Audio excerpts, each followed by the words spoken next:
मनुष्य का मन बहुत ही चंचल होता है, इसीलिए कभी-कभी कुछ नया कार्य प्रारंभ करने से पूर्व हमारा मन संशय से घिर जाता है और ऐसे समय में हम प्रयास करने से पीछे हट जाते हैं। और इन सब का कारण है स्वयं पर अविश्वास, दृढ़ निश्चय की कमी। हम जिन्हें ऊंची दृष्टि से देखते हैं, जिन्हें अपना आदर्श मानते हैं, उनके जीवन में गहराई से देखिएगा, केवल एक ही अंतर पाएंगे, निश्चय का अंतर। ये निश्चय ही है जो हमारी प्रतिभा को धार देता है, हमारे प्रयासों को शक्ति देता है। ये निश्चय का अंतर ही तो है कि एक मनुष्य सागर की गहराई में जाकर मोती ले आता है और दूसरा हार मानकर किनारे पर बैठ जाता है। तो हार तब नहीं होती जब आपका प्रतिद्वंदी आपसे जीत जाए, हार तब होती है जब आप ना लड़ने का निश्चय कर लेते हैं। इसीलिए यदि मार्ग बंद हो जाए तो उसे खोलने का प्रयास करो, और यदि मार्ग ना खुला तो भी अपने प्रयासों से नया मार्ग बना लोगे। मैं तो पहले से ही इस खेल के विरुद्ध था, परंतु तुम अगर नियमों का पालन नहीं करना चाहते तो इस क्रीड़ा को समाप्त समझो।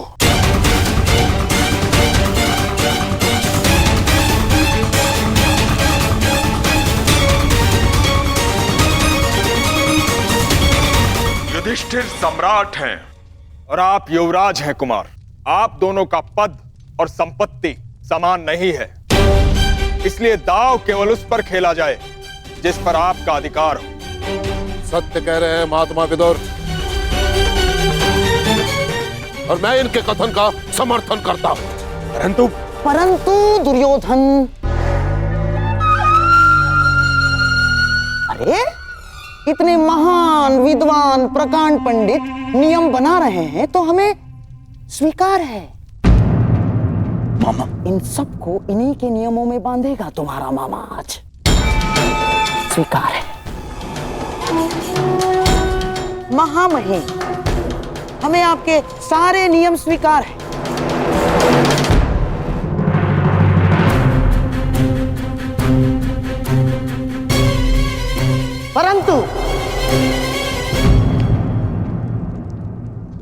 परंतु क्या गंधार राज? मुझे भी कुछ नियम चाहिए। पहला, द्यूत क्रीड़ा कब रोकी जानी है, इसका निर्णय दोनों खिलाड़ी परस्पर विमर्श से करेंगे और सभा में उपस्थित कोई भी व्यक्ति द्यूत को रोकेगा नहीं।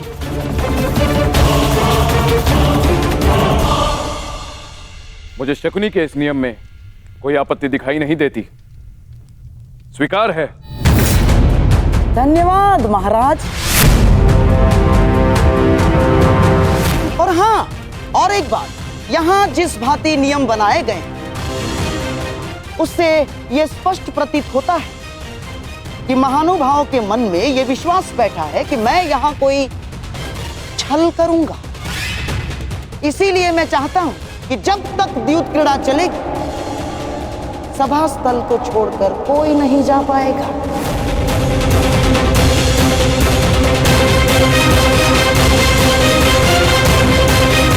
कोई भी नहीं।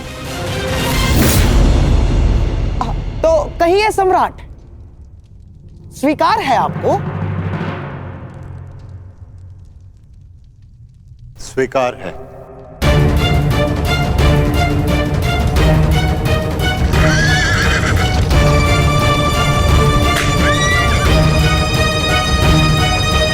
ठहरो, अभी नहीं। मेरे नियम अभी समाप्त नहीं हुए हैं कंधार राज। आदेश कीजिए महामहिम।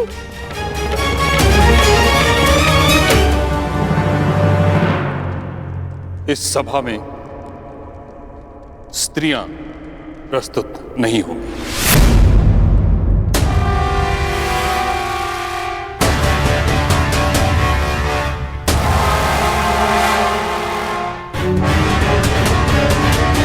ये कैसा नियम है महामहिम?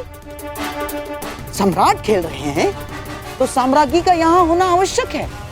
ये सारा मनोरंजन उन्हीं के लिए तो हो रहा है। परंतु मनोरंजन के साथ साथ द्यूत कभी मन की निराशा का कारण भी बन जाता है। बिल्कुल ठीक कहा मां महिम ने।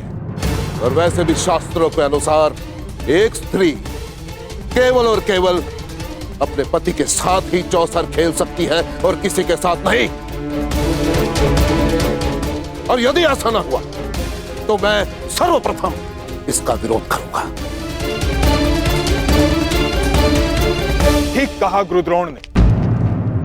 जुए में लाभ हानि जय पराजय होती ही है और हानि का सबसे अधिक दुख स्त्रियों को होता है। जब ये मनोरंजन के कारण है तो किसी को दुख क्यों दिया जाए।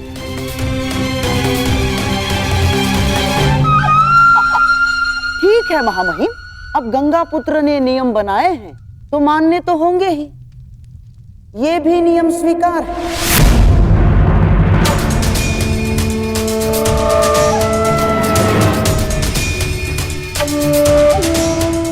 स्वीकार है दुर्योधन। परंतु महामहिम, ये चौसर का खेल बहुत लंबा है और मेरे प्रिय भीम को बहुत भूख लगती है और मुझे प्यास, और यहाँ इतने अतिथि गण भी उपस्थित हैं। तो मेरा निवेदन है कि भले ही राज स्त्रियां सभा में ना आए, परंतु दासियों को यहाँ आने की और स्वामी की सेवा करने की अनुमति मिलनी ही चाहिए।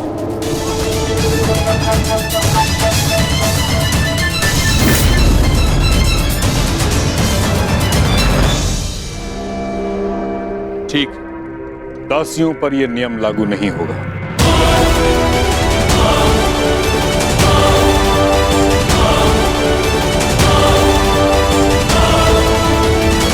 मेरा भी एक निवेदन है सम्राट। मेरी ओर से पासे मामाश्री फेंकेंगे।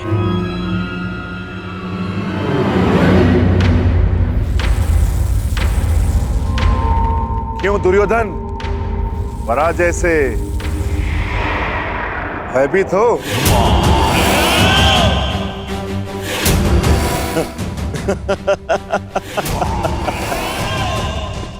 नहीं भ्राता भीम, मैं सम्राट की विजय से भयभीत नहीं,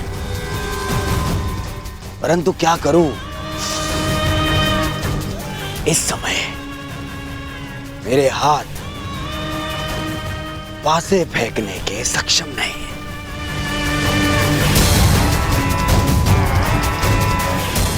और यदि मैं हार गया तो भ्राता युधिष्ठिर को लगेगा कि मैं उनके सम्मान में हार गया।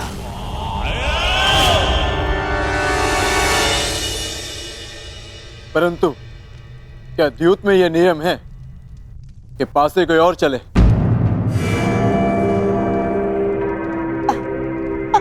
अब अर्जुन, क्या है, ये नियम नहीं है, ये खिलाड़ी का अधिकार है जो दुर्योधन ने उपयोग किया। जैसे युद्ध में नहीं होता, लड़ते सैनिक हैं, पर विजय पर अधिकार किसकी होती है? राजा की। और फिर दुर्योधन तो केवल निवेदन कर रहा है अर्जुन। अब सम्राट की इच्छा कि वो अपने अनुज दुर्योधन का निवेदन स्वीकार करते हैं या नहीं? स्वीकार है। धन्य हो सम्राट, धन्य हो। सम्राट का मन इंद्रप्रस्थ जैसा ही विशाल है। बैठिए, पधारिए।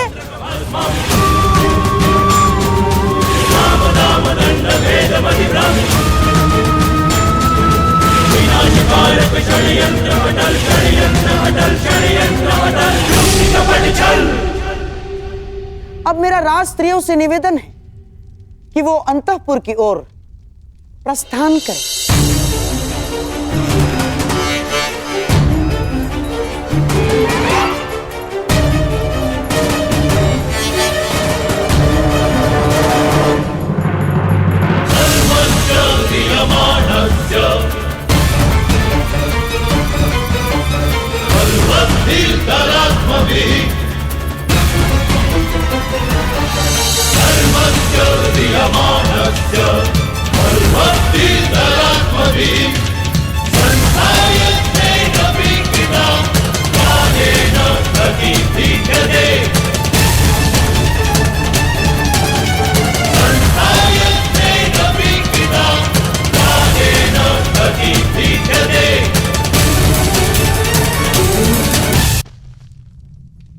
सम्राट, खेल प्रारंभ करें।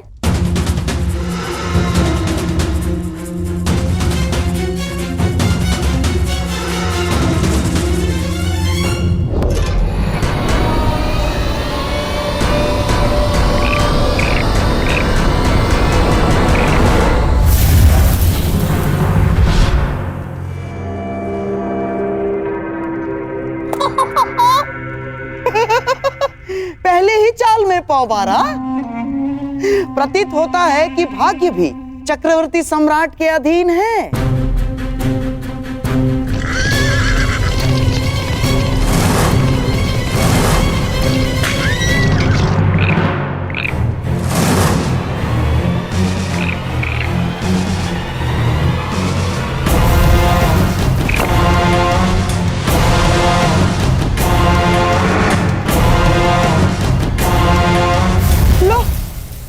भाग्य तो पलट गया।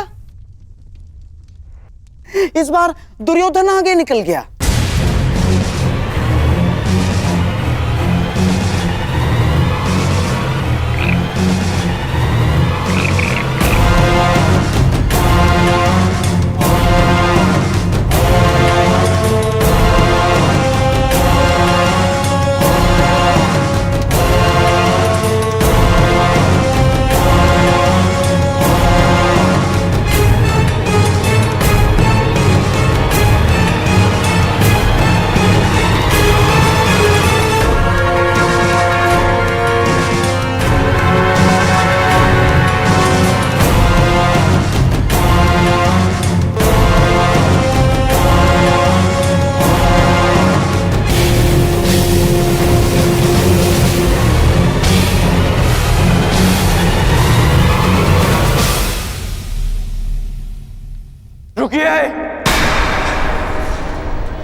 यह द्यूत एक छल है सम्राट युधिष्ठिर।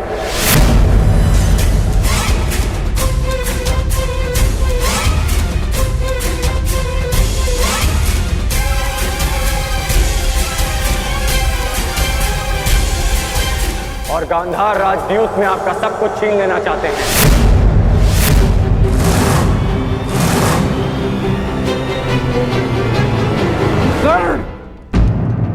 ये क्या कह रहे हो तुम? हाँ महाराज, इस समय चौसर पर आपका पुत्र और मेरा मित्र नहीं, गांधार नरेश शकुनी का भांजा दुर्योधन बैठा है।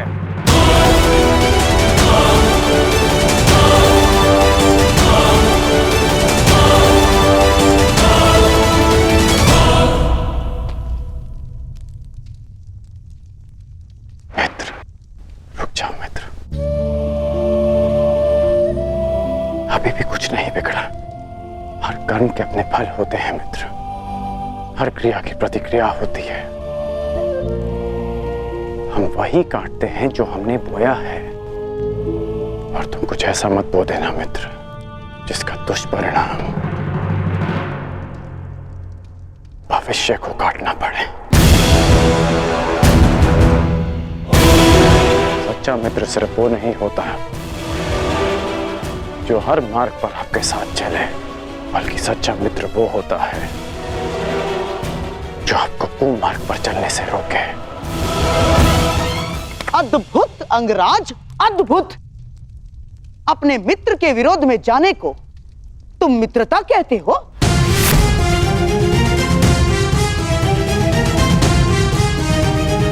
मित्रता का वृक्ष विश्वास, प्रेम और समर्पण की भूमि पर लगता है।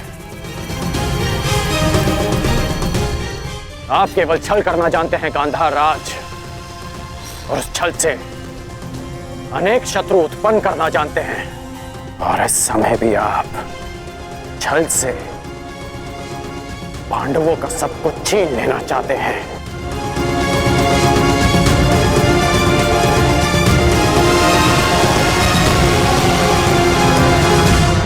छल से पांडवों का सब कुछ छीन लेना चाहते हैं। वाह अंगराज, वाह। अब मैं इसे क्या कहूं?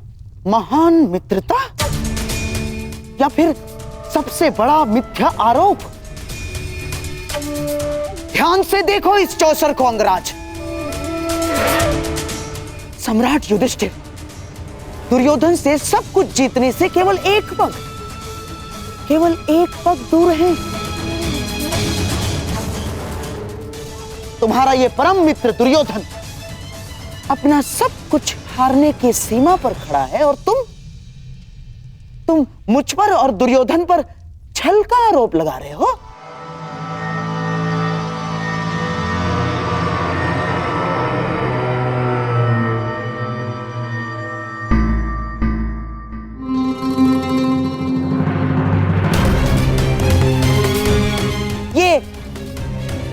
ये कैसा मित्र बनाया है तुमने? मित्रता ही तो निभा रहे हैं अंगराज। वो नहीं चाहते कि उनका मित्र सब कुछ हार जाए, इसलिए ये दाव से पहले ये दाव खेल रहे हैं।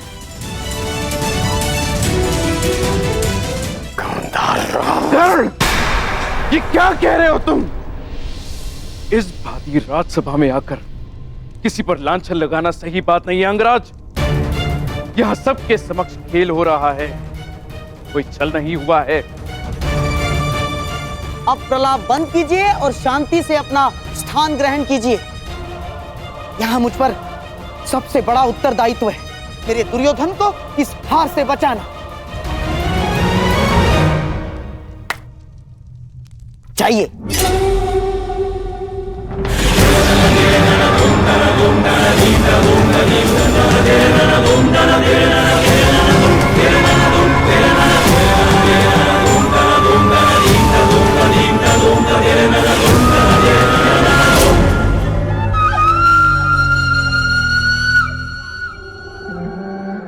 सम्राट, खेल प्रारंभ किया जाए।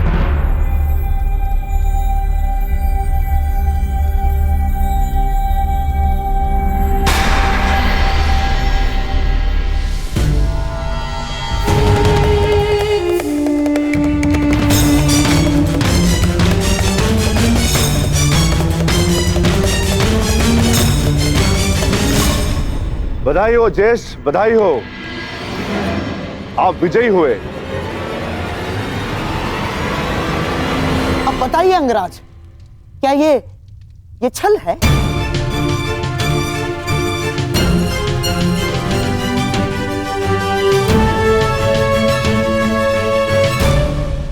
मेरी बात समझो मित्र, मैं जानता हूं कि आगे क्या होने वाला है।